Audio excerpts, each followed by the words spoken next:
Academic destination पे आप सभी का स्वागत है। और इस वीडियो में हम देखेंगे सेट्स। और ये जो चैप्टर है ये बहुत इम्पोर्टेंट चैप्टर है। ये चैप्टर आपको relation and function, calculus, probability और आपको आगे भी बहुत सारे चैप्टर में ये चैप्टर आपका हेल्प करेगा। तो आप इस वीडियो को ध्यान से देखिएगा और आप सभी से रिक्वेस्ट है कि वीडियो को पूरा अंत तक देखिएगा, ताकि आपको हर एक कॉन्सेप्ट और हर एक चैप्टर के बारे में अच्छे से समझ में आए। तो चलिए आज की वीडियो को हम लोग स्टार्ट करते हैं। सेट्स, तो सेट क्या है? पहला क्वेश्चन ये होता है, व्हाट इज सेट्स। तो यहाँ पे लिखा हुआ है, a set is a collection of object. अब कलेक्शन ऑफ ऑब्जेक्ट का क्या मतलब होता है? ये जो कलेक्शन है, ये जो वर्ड यहाँ पे लिखा हुआ है कलेक्शन, इसका क्या मतलब होगा? तो कलेक्शन किसी भी चीज़ का कलेक्शन हो सकता है, किसी भी चीज़ का। ठीक है, यहाँ पे ऐसा कुछ ये नहीं है कि आपको कोई पर्टिकुलर चीज़ का ही कलेक्शन होना चाहिए, किसी भी चीज़ का कलेक्शन हो सकता है। जैसे मान लीजिए एक एग्जांपल ही हम लोग ले, जैसे ज्वेलरी का सेट हुआ, लड़कियों का जो ज्वेलरी का सेट होता है उसका कलेक्शन, ठीक है, ज्वेलरी का। ठीक है, अब मान लीजिए ड्रेस का कलेक्शन हो गया। जैसे ड्रेस में आप क्या पहनते हैं, शर्ट, टी शर्ट, पैंट या जो भी है, कैप, बेल्ट, जो भी है, तो एक ड्रेस का कलेक्शन हो गया। ठीक है, शू कलेक्शन हो गया। या फिर ये ऐसा भी बोल सकते हैं रिवर का कलेक्शन, या बोल सकते हैं कि इंडिया में जितने भी वेस्ट साइड में जो भी रिवर है, मतलब हमारे पश्चिम साइड में जो भी रिवर हैं उनका एक कलेक्शन। ठीक है, तो कलेक्शन किसी भी चीज़ का हो सकता है, किसी नंबर का कलेक्शन, ठीक है, positive number collection, real number का कलेक्शन, इवन नंबर का कलेक्शन, ऑड नंबर का कलेक्शन, किसी भी नंबर का भी कलेक्शन हो सकता है, मतलब किसी भी चीज़ का कोई पर्टिकुलर। यहाँ पे लिखा हुआ है, ये देखिए, a well defined set has no ambiguity as to what objects are in the set और नॉट। तो मतलब यहाँ पे ऐसा कोई रोक टोक या कोई बाधा नहीं है कि इस कलेक्शन में क्या हो सकता है और क्या नहीं हो सकता है। ठीक है, तो यहाँ पे कुछ एग्जाम्पल, हम लोग वो एग्जाम्पल देखते हैं। आप लोग को सेट समझ में आ रहा होगा कि सेट क्या है। सेट क्या है? किसी भी चीज़ों का कलेक्शन है। ठीक है, तो देखिए एक एग्जाम्पल यहाँ पे लिखा हुआ था, कलेक्शन ऑफ रेड कार्स। ठीक है, अब रेड कार मतलब जितना भी रेड कार है, वो ज़रूरत नहीं किसी भी कंपनी का हो, कैसा भी हो, कार होने से मतलब और रेड होना चाहिए, तो सारे रेड कार का कलेक्शन। ठीक है, पॉजिटिव नंबर, अब वो नंबर कैसा होना चाहिए? पॉजिटिव होना चाहिए, मतलब वो नेगेटिव नंबर, माइनस में नंबर नहीं होना चाहिए। पॉजिटिव नंबर जितना भी रहेगा वो सारे पॉजिटिव नंबर का कलेक्शन। ठीक है, फिर क्या है, collection of people born before 1980। ये collection of people born before 1980 मतलब 1980 से पहले जितने भी लोग जन्मे हुए हैं उनका कलेक्शन। ठीक है, तो बहुत सारे लोग होंगे, अभी भी होंगे, तो उनका कलेक्शन है। ठीक है, अब यहाँ पे देखिए नेक्स्ट दिया हुआ है, the collection of greatest baseball player. तो यहाँ पे एक मुश्किल है, क्या है देखिए, ये इसको छोड़ के और जो जितना था बाकी सारा तो कलेक्शन है ही, लेकिन इसको छोड़ के क्यों? However the collection of greatest baseball player is not well defined. ये वेल डिफाइंड नहीं है। क्यों नहीं है? क्योंकि यहाँ पे बोला है ग्रेटेस्ट बेसबॉल प्लेयर। अब ग्रेटेस्ट कौन है ये हम लोग कैसे डिसाइड करेंगे? अच्छा, मान लीजिए यहाँ पे हम ग्रेटेस्ट वर्ड को, इसको हटाकर, ग्रेटेस्ट बेसबॉल प्लेयर को हटाकर हम यहाँ पे कर दें फेमस। ठीक है, फेमस फेमस बॉलीवुड एक्टर। ठीक है, तो शायद आप लोग को अच्छे से समझ में आएगा, फेमस बॉलीवुड एक्टर।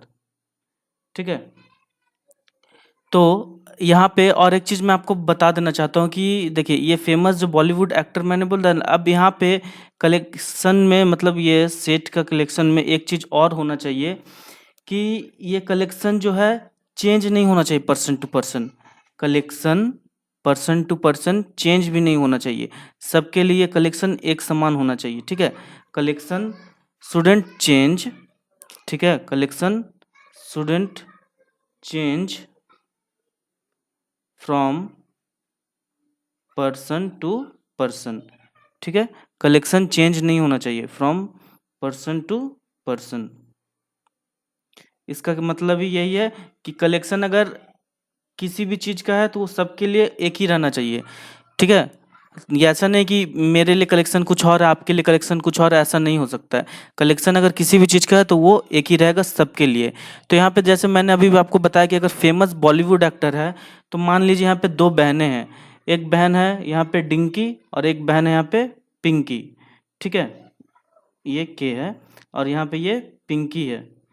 अब डिंकी का कहना है कि उसके लिए जो बॉलीवुड एक्टर है, ठीक है, इसका जो मतलब वो मान लीजिए 5 कोई ऐसा बॉलीवुड एक्टर है कि जो मतलब डिंकी के मुताबिक वो बहुत ज़्यादा फेमस है। मान लीजिए वो हो गया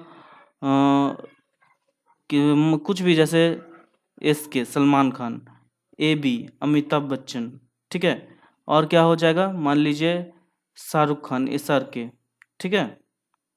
और क्या हो सकता है, जैसे अजय देवगन, ठीक है। और एक कोई भी एक आप नाम ले सकते हैं, जैसे सुशांत सिंह राजपूत, ठीक है।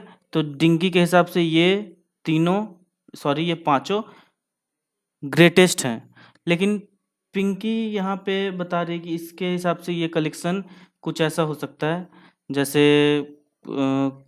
अब क्या कोई भी एक नाम अब ले लीजिए, जैसे अभिषेक बच्चन है, ठीक है। ये AB, ये इसको स्क्वायर कर देते, ठीक है। फिर यहाँ पे जैसे ये अक्षय कुमार हो गया, ठीक है। और भी किसी का नाम हम लोग ले सकते हैं, जैसे और भी समझिए ना, XYZ बहुत सारे एक्टर है, अभी उतना ये दिमाग में आता नहीं है, तो बहुत सारे एक्टर हैं। तो यहाँ पर देखिए कि ये डिंकी के हिसाब से ये कलेक्शन कुछ और है, ठीक है। डिंकी के हिसाब से ये कलेक्शन कुछ और है। यहाँ पे अलग अलग एक्टर के नाम है, लेकिन यहाँ पिंकी के हिसाब से ये कलेक्शन कुछ और है। तो ऐसा नहीं हो सकता, ठीक है, ऐसा नहीं हो सकता, ये सेट नहीं कहलाएगा, ठीक है, ये गलत हो जाएगा, ये सेट नहीं कहलाएगा। सेट हमेशा एक जैसा ही होगा। तो अगर कहीं पे ऐसा स्टेटमेंट लिखा होगा, collection of famous Bollywood actor, greatest baseball player, या कुछ भी ऐसा लिखा होगा, तो वो वेल डिफाइंड सेट नहीं होगा, ठीक है। आई होप आप लोगों को ये सेट क्या है समझ में आएगा। तो इस तरह का जितना भी है, ये कलेक्शन नहीं कहलाएगा, ठीक है, ये सेट भी नहीं कहलाएगा। चलिए हम लोग नेक्स्ट देखते हैं, how to represent a set. Set को हम लोग कैसे रिप्रेजेंट कर सकते हैं? तो सेट को हम लोग दो तरीके से रिप्रेजेंट कर सकते हैं, एक है रोस्टर फॉर्म या टेबुलर फॉर्म में, और एक है सेट बिल्डर फॉर्म में। तो सेट बिल्डर फॉर्म में हम लोग क्या देखेंगे कि इसको इस तरह से, कुछ इस तरह से रिप्रेजेंट किया जाता है। ये जो ए यहाँ पे लिखा हुआ है, ये किस सेट का है, इसका ये हम लोग नेम दे देते हैं, ठीक है। ये तो ये ए सेट का है, और इसको हम ये कर्ल ब्रेसेस में इसको दिखाते हैं, ये जो है ये कर्ल ब्रेसेस में इसको हम दिखाएंगे, ठीक है। यहाँ पे देखिए सेट बिल्डर फॉर्म में क्या लिखा हुआ है, एक्स, ये एक्स के बारे में कुछ लिखा हुआ है। X is odd natural number smaller than 10। X जो है, एक्स क्या है, ऑड नेचुरल नंबर है, जो कि 10 से सारे नेचुरल नंबर मतलब कम होंगे, ठीक है। तो यहाँ पे एक्स के बारे में क्या लिखा हुआ है, एक्स के बाद एक्स का ये प्रॉपर्टी लिखा हुआ है, ठीक है। ये एक्स का प्रॉपर्टी लिखा हुआ है, प्रॉपर्टी बोल सकते हैं, या मान लीजिए ये एक्स के बारे में डिफाइन किया हुआ है, इसका एक्स का ये डेफिनेशन है, ठीक है। तो सेट बिल्डर फॉर्म में हम ऐसे लिखते हैं कि x x is odd natural number smaller than 10। ये एक एग्जाम्पल है, यहाँ पे ये कुछ भी हो सकता है, ठीक है। और फिर इसी चीज को हम टेबुलर फॉर्म में कैसे लिखेंगे?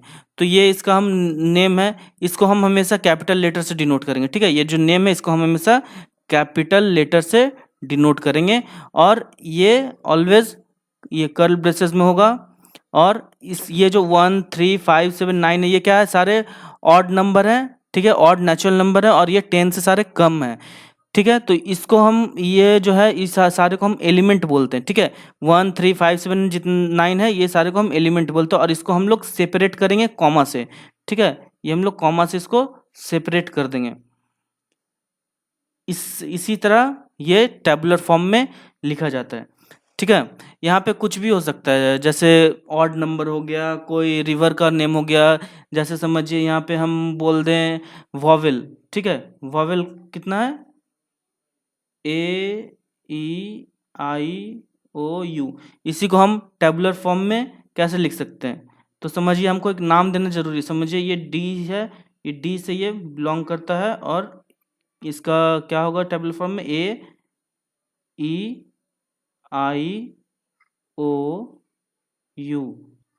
ठीक है। इसको हम ऐसे लिख सकते हैं। और ये हम हमेशा अंदर वाले जितने भी एलिमेंट है, ये जो अंदर वाले जितने भी एलिमेंट है, इसको हम हमेशा कैपिटल, सॉरी हाँ, कैपिटल में नहीं लिखेंगे हम लोग, इसको हमेशा स्मॉल में लिखेंगे, ठीक है।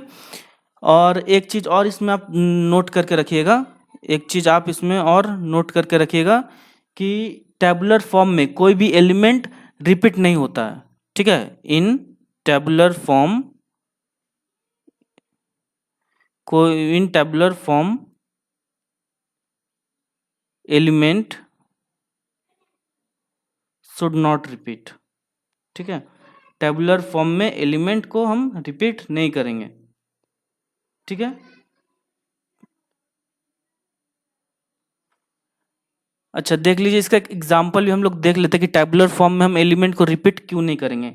अगर यहाँ पे समझिए, ये यहाँ पे set form, set builder form में ऐसा कुछ लिखा हुआ है। देखिए, सेट बिल्डर फॉर्म में मान लीजिए कि हम ये लिखते हैं एक्स,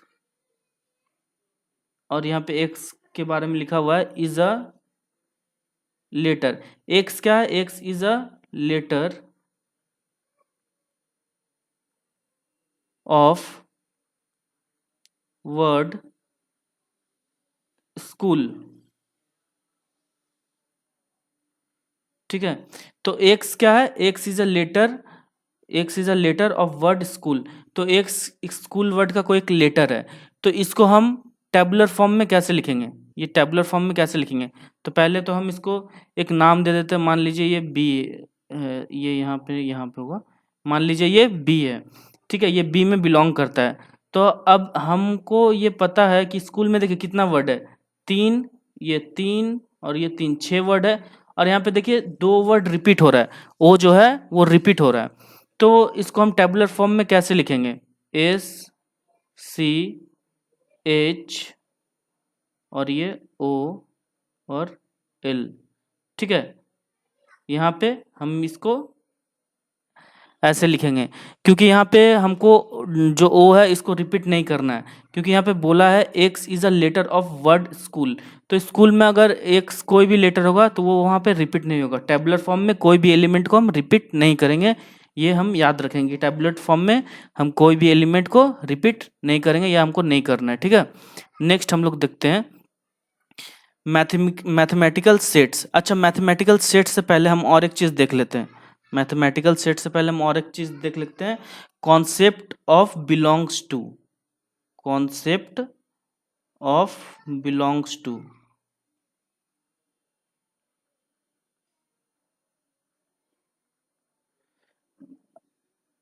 अब देखिए इसका क्या मतलब है।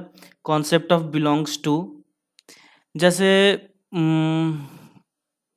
क्या बोल सकते हैं, जैसे हम लोग समझिए कि कोई भी किसी भी चीज़ से बिलोंग करता है। जैसे समझिए कोई बहुत रईस फैमिली से बिलोंग करता है, तो वो उस फैमिली से, जैसे यहाँ पे एग्जांपल दिख रहे हैं, ये आप हमारा रणबीर कपूर है।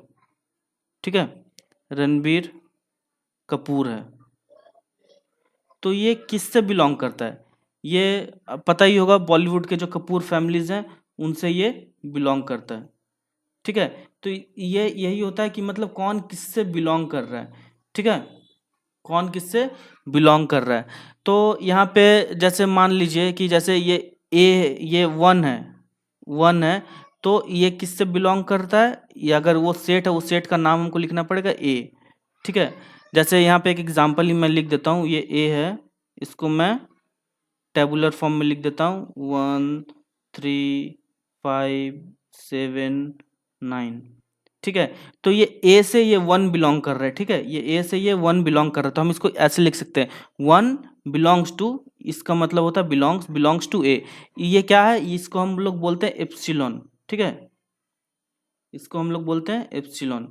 इससे ही इसको इसको ये वाला इसको हम बोलते हैं एप्सिलॉन। इससे ही हम लोग डिनोट करते हैं बिलोंग्स टू। ठीक है, अगर बिलोंग नहीं कर रहा है, जैसे समझिए यहाँ पे मैं लिख देता हूँ 6, तो क्या होगा? 6 not belongs to, 6 not belongs to A. ठीक है, तो ये सेट से, ये जो टेबुलर फॉर्म वाला सेट है, इससे ये बिलोंग नहीं कर रहा है। ठीक है, आई होप आप लोगों को समझ में आ रहा होगा। अब यहाँ पे हम लोग कुछ देख लेते हैं मैथमेटिकल सेट्स। तो यहाँ पे मैंने आप लोग के लिए लिख के रखा है the set of all natural number n. तो जितने भी नेचुरल नंबर है उनको हम लोग एन से डिनोट करते हैं। ठीक है, जितने भी नेचुरल नंबर है उनको हम लोग हमेशा एन से डिनोट करेंगे। अगर उनका कोई भी हम लोग सेट स्टार्ट करेंगे तो उसके पहले हम लोग एन लिखेंगे, एन लिख के तब फिर ऐसा कुछ हम लोग स्टार्ट करेंगे। ठीक है, इंटीजर के लिए क्या है? जेड है, रैशनल नंबर के लिए क्यू है, रियल नंबर के लिए आर है, पॉजिटिव इंटीजर के लिए z प्लस है, पॉजिटिव रैशनल नंबर के लिए q प्लस, रियल नंबर के लिए r प्लस पॉजिटिव है और इरेशनल नंबर के लिए t और होल नंबर के लिए w रहेगा। ठीक है, हम लोग नेक्स्ट वीडियो में इसके ऊपर कुछ सम्स देखेंगे और उसको करने का कोशिश करेंगे। अगर आप लोगों को इस वीडियो में अगर कुछ भी प्रॉब्लम हो, कुछ नहीं समझ में आ रहा हो, तो आप हमको कमेंट करके बताइएगा, हम कोशिश करेंगे आगे उसको अच्छे से क्लैरिफाई करने का। ठीक है, तो this is the end of the video. हम लोग मिलेंगे नेक्स्ट वीडियो में। Thank you.